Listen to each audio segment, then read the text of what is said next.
Hello everyone, welcome back to the Zeus Developer channel. It's been a while, we made a video in this channel, but today we've come back with another video. We're looking at AWS EKS today. What is AWS EKS? That's Elastic Kubernetes Service. But before we talk about EKS, we need to talk about Kubernetes. You're watching this, so I would assume that you know Kubernetes. But if you don't, Kubernetes is a popular open source container orchestration tool, used and loved by many. All right, it's the tool, the de facto tool you use in managing your containerized workload. So, what major cloud providers have is to offer Kubernetes as a service. Because it's a powerful tool, but it has a lot of moving parts and it takes some work, to get things set up properly. So what cloud providers do is to offer you this as a service, to manage what we call the control plane. We have the control plane and then the data plane.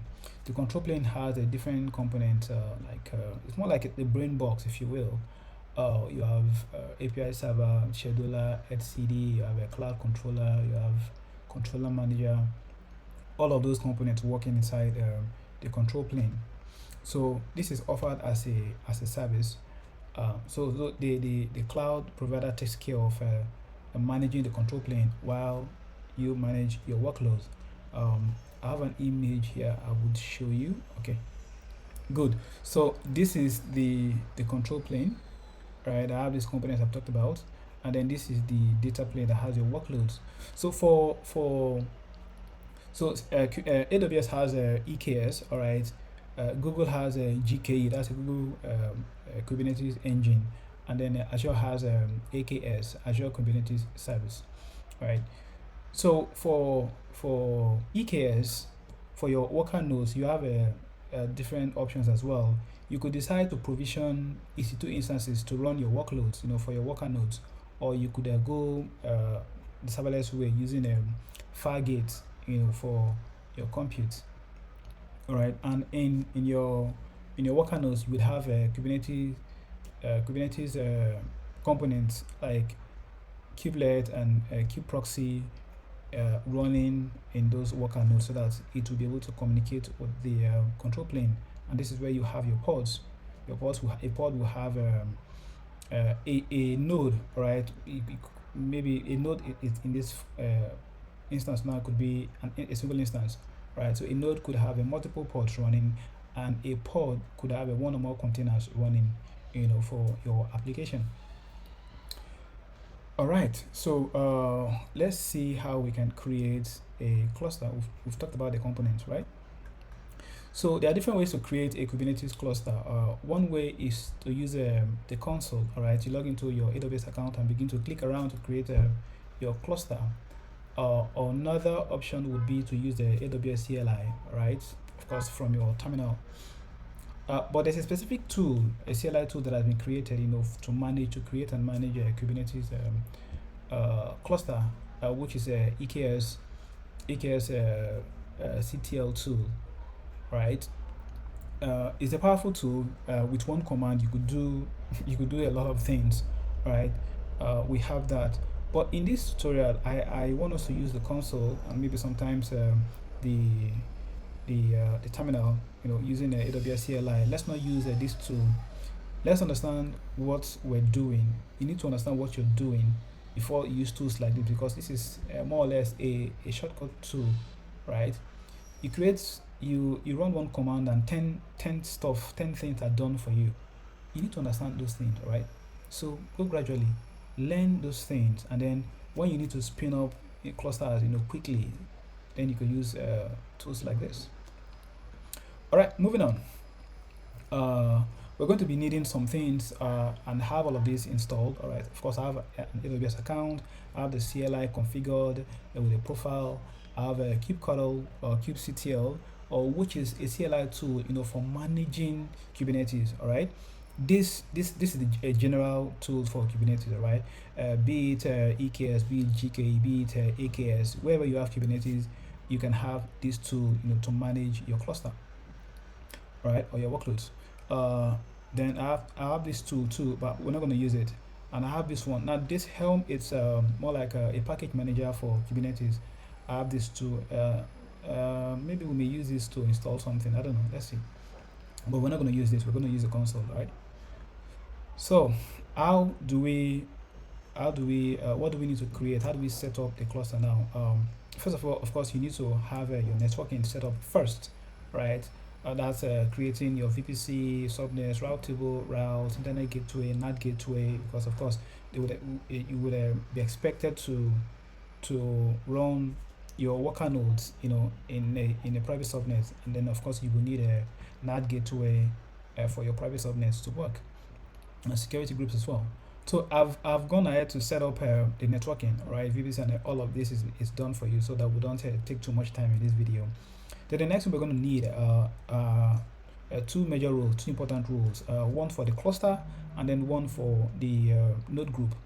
So the way it works in GKE, right?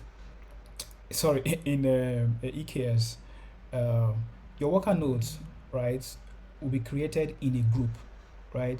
In the group, you're more or less creating a template, right, to create EC2 instances, all right, and then you specify the minimum and maximum nodes you would want in your cluster, all right. So when there's less traffic, what's the minimum, what's the base, right? When there is demand, how many nodes should we create, should your cluster have? So all of that you will set up in your node group while you're creating the node group. We'll see how to do that. And then of course we will now create, after you've done these roles, you now created a control plane, right? And if we're using the console, you will see AWS will recommend some add-ons, right? And we're going to have those add-ons installed alongside our cluster. Then we're going to now create the node group and specify that we wanted two instances, right? Two EC2 instances, to run our workload. And then we're going to create an access entry. So the way it works, having just having your cluster right in your account doesn't give your CLI user access to run or manage that cluster. You get what I mean? You have your cluster created from the console, fine, but you can't access it, from the CLI, from your AWS CLI tool, right? Until you do something. So what you do is your CLI, of course, has a user, right? Your CLI has a user. That's why you're able to run AWS CLI command, to interact with your account. That user needs to be added to this cluster. You're telling the cluster, and this user will be managing you from the CLI, right? And then after you add a user, you now give permission or policy to the user that this user will be able to do X, Y, Z, right? We'll see how to do that. You see, if you're using EKS CTL tool, all of this you won't see it. It will do all of this behind the scene, and you're not going to see anything, all right? So if you're new to this, it's important that you use the console, to understand how these things work together. After we do this, we will now have to add the cluster, right? Add the cluster to kubectl or kubectl tool. This tool is, like I said, it's what we use to manage your Kubernetes cluster, right? It doesn't matter where your Kubernetes is, even in GKE, in AKS, everywhere you have Kubernetes, you can use this kubectl to manage your cluster. But how do you do that? First, we need to bring our cluster and add it. All right, it's called a context. We need to add that cluster as a context in our kubectl tool, so that you can access or operate or control your cluster, with kubectl. And we do that using the AWS CLI command. This is the command we will use, to add the cluster to CTL, kubectl. All right, again, we're not using this tool, but if we're to use this tool, this is the command we'll run to spin up a cluster, and just this single command and these parameters will do will do a lot of things, all right, but we're not going to use it. Let's see how we're going to do this manually. So let's go to our console already. Have it open here.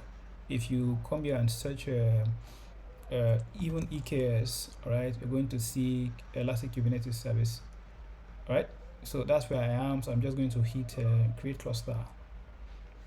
So there are different options. We're going to do custom configuration, and we're going to uncheck auto mode.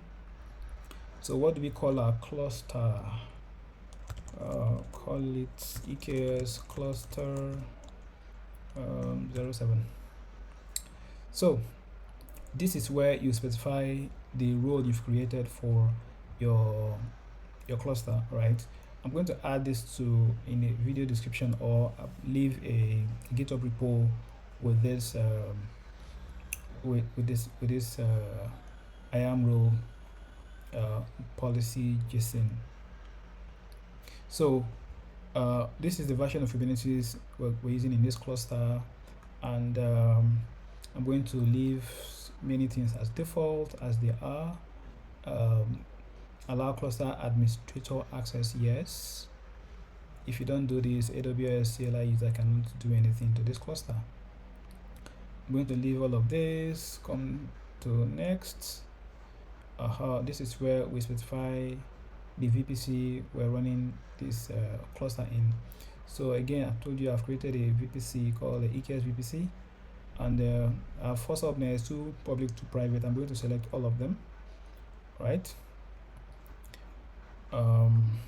It's going to automatically create a security group, so I'm going to leave this, and then I'm going to leave cluster endpoint access in public and private as well. So your control plane will be in public, while your worker nodes will be in private. So I will hit next here. These are they're asking you for add-ons. For observability, I'm going to select next. I didn't touch anything here. All right, let's go ahead and hit next. These are the add-ons that have been recommended. I'm just going to allow them to be installed in our cluster. Is where you set the version for these add-ons. We're going to just leave the defaults and go next. This is a review where you look at all of the stuff you've set, and if you like what you've done, you create. So we're going to hit create, and the cluster would get created. So it's going to take a bit of time. So we're going to come back when it is completely created. It's creating. It takes upwards of 5 minutes, or sometimes even close to 10 minutes, to get the cluster created. So we're going to come back when it is done, and then continue with creating the node group. Right. All right, guys. Cluster, it's created. Shows active here. So let's go in and create a node group. Everything is green here. So we'll go to compute. This is where we'll create a node group. So when you create your node group, this is where your nodes will appear. It's 0 here. Even node groups is 0. So we'll add a node group. What do we call it? Same. Just call it EKS node group. Then again, the second rule I told you about for your node group, I'm going to add this to description or GitHub repo. Right, so let's go down, leave defaults. So this, now we're creating the instance template, right? More or less. So what's the machine image we're going to use? I'm going to just leave this default here. On demand, the type, I'm going to leave T3 medium, right? For space or disk size rather, we're going to leave 20 gig. this is the scaling configuration I was talking about. What's the minimum you want? What's the maximum you should scale to when demand comes for your workload? So we're going to just leave everything at 2, just a test. We're not getting any demand and all of that. So we're going to leave all of these defaults and hit next. For our workload, we're going to just have the private subnets, all right? So I'm going to remove this and remove this. So 2 private subnets for our workloads. And yes, go next, review, and create.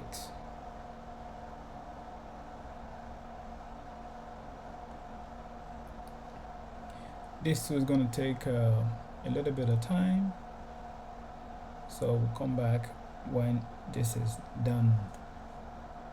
Alright guys, so compute node group is created. Let's go back to compute. You'll see the node group we created. We called it EKS node group, and we said we need 2 instances desired, right? Even for minimum and max, we just said 2, 2, 2. So these are the instances they already created, right? This is the node name, the machine type, the instance type. All right, so what's next to do? We talked about access, right? We've done this, so let's create this access now. So we'll go back here, and if you go to the access tab, we're going to add a new access entry here. We have some defaults already, so we're going to add ours. If not, we won't be able to do anything from the terminal using AWS CLI or kubectl. So we're going to create add, and here we're adding a user. My user is down here. It's my user. This already exists because I'm able to access my account from my terminal using AWS CLI, right? This one I didn't just create this already exists. So I'll select this. So I'm saying this user or this identity will be able to control this cluster from AWS CLI or from the terminal. And then we're going to go next. We're going to add a policy. What's the policy we're adding? Specific policy, more like the permission, right? So cluster admin policy. Yeah, look at it. Cluster Amazon EKS cluster admin policy is what we're adding. So with this one, your CLI user can do almost everything on this cluster. So we're going to go next and just hit create. When after that is done, was the next thing to do? We need to add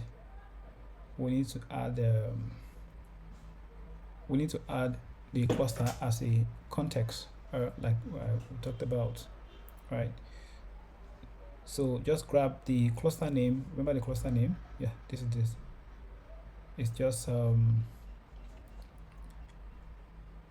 EKS cluster 07. Just copy the cluster name. Let's go to our terminal, and we'll add it. We'll say AWS EKS update. Okay.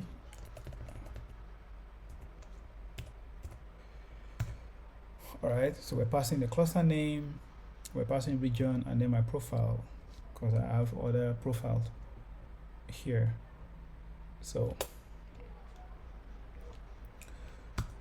let's run this, and yep, the cluster has been added as a context. So now we can do kubectl commands, and perform actions on that cluster, right? Let's just try something. Kubectl, say get nodes. First and foremost, you need to confirm your cluster by saying kubectl config current context rather, and yep, this is indeed our cluster.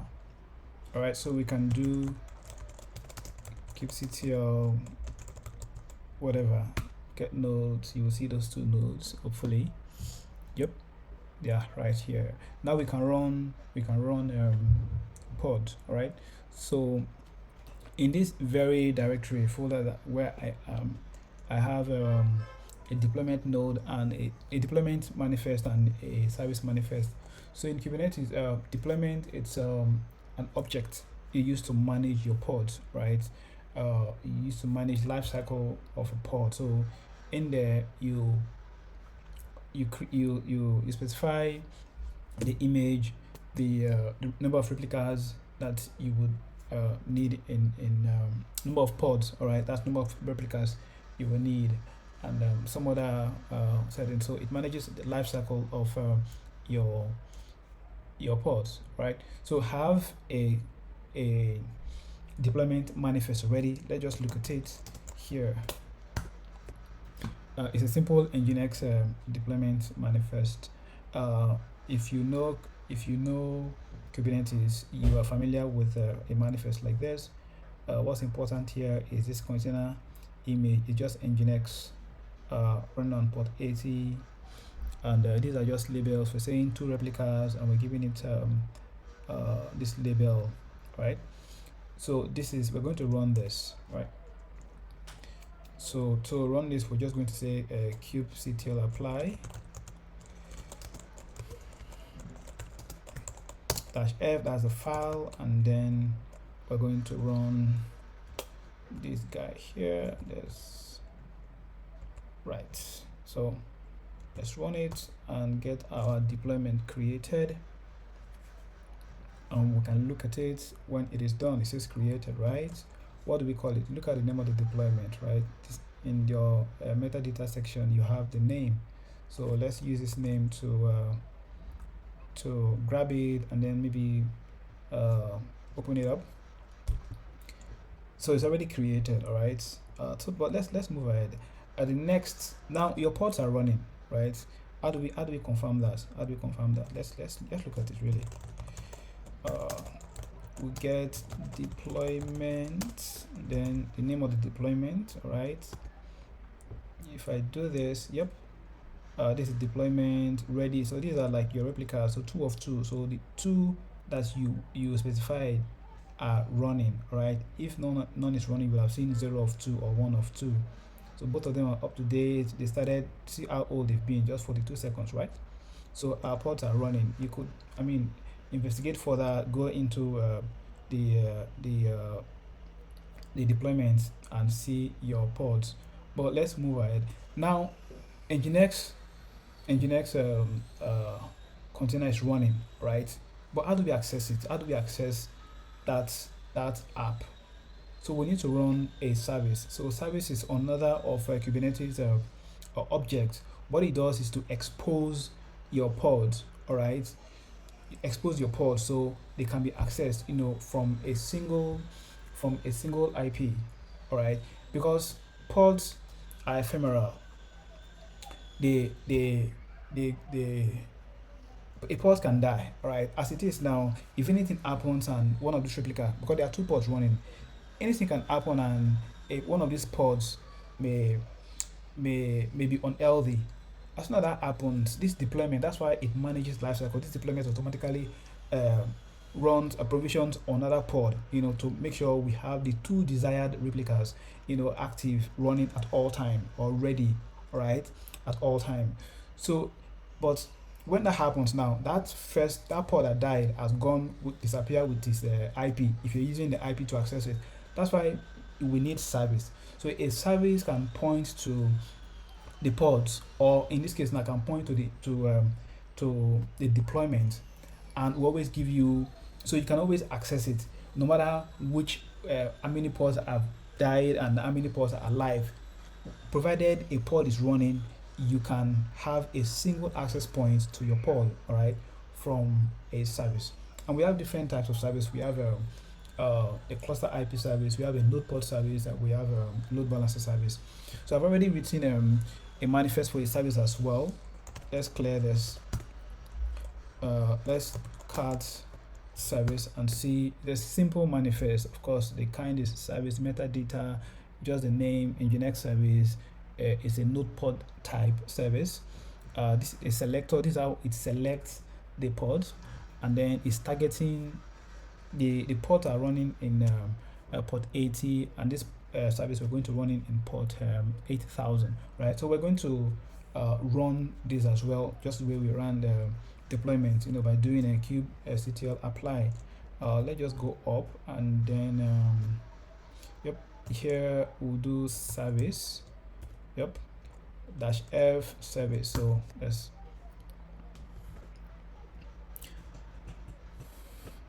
all right, give it a moment, and we should have our service created. Good. So again, what was the name? So we can take this name, and same way we viewed, we can say kubectl want to get a service. What's the service want to get? This service. So it's running. These are the things we specified just 21 seconds ago. Now, again, this service, now you have an IP with the cluster IP and the port, the port, right? You can access this service, but the thing is, it's only within the cluster. Yeah, I'm not in the cluster. I have to get into maybe one of those nodes, right, to get into the cluster, and then I can access the service. So to be able to access the service from the public or outside, there are different ways. But yeah, we're going to just we're going to forward the port. We're going to do port forwarding, to be able to access this service that runs in the cluster, from the outside. Do you understand? All right. Other methods are using a load balancer or using an ingress. Those are out of the scope of this short tutorial. But we're going to do a port forwarding to be able to access the service now. Right. Remember, our service runs on port 8000. So we're just going to do again kubectl port forward. All right. We're going just. You could write your service in full or leave it short, right? The port forwarding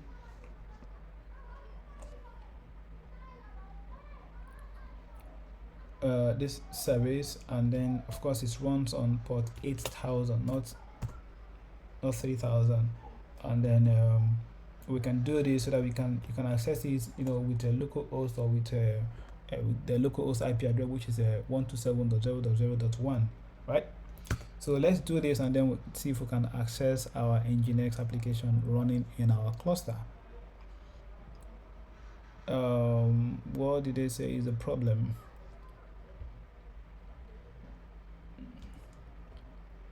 They say service not found. Let's have a dash here.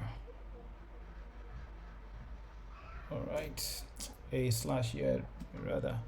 Right, so on port 8000 localhost, we should be able to access our NGINX. Let's try this now. Localhost 8000. Yep, and voila, this is our NGINX. This is our NGINX container running. Right, it's that simple.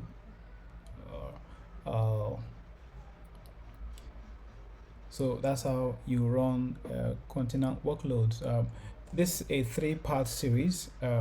In the next part, we're going to run or configure AWS load balancer, so you can access your workload from anywhere in the world. All right, over the internet. You can see that port forwarding, I can only access this from my local computer. All right. So, and then the final part will now be to install set up external DNS, so we could add a domain name, to our workload. so our app rather, right? So I hope you learned something. I'm going to have to have a GitHub repo in the description, hopefully. Thank you very much for working with us, and see you in the next one. Bye.